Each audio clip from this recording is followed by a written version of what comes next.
Food and fun టేల్స్కి స్వాగతం అండి. ఇష్టం లేని వారు కూడా ఇష్టంగా తినే ఫ్రూట్ సలాడ్ అండి.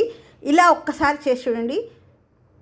ఒక బౌల్ తీసుకొని ఫూల్ మకానా, కిస్మిస్లు, అంజీరాలు, ఆక్రోట్స్, పిస్తా పప్పులు, బాదం పప్పులు, 2 ఖర్జూరాలు పాలల్లో ఒక అరగంట సేపు నానబెట్టేసి పక్కన పెట్టేసి దానిపైనే కుంకుమ పువ్వు కూడా వేసేసానండి.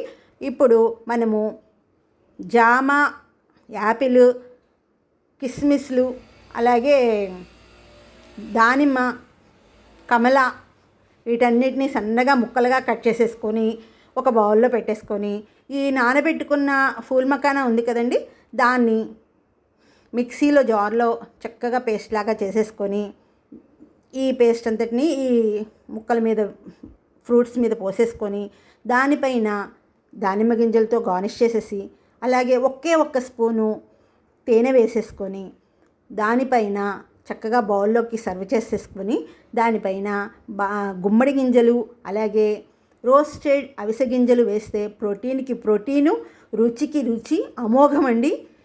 వీటిని కనుక మనం ఇంకా ఫ్రిడ్జ్లో పెట్టుకుంటే పిల్లలు ఇంకా ఐస్ క్రీమ్ లాగా తింటారు. చాలా బాగుంది. మేము టేస్ట్ చేసేసాము. మీరు కూడా ఒకసారి చేసేసుకొని టేస్ట్ చేయండి. మా ఛానల్ సబ్స్క్రైబ్ చేసుకోండి, షేర్ చేయండి, లైక్ చేయండి. బాయ్.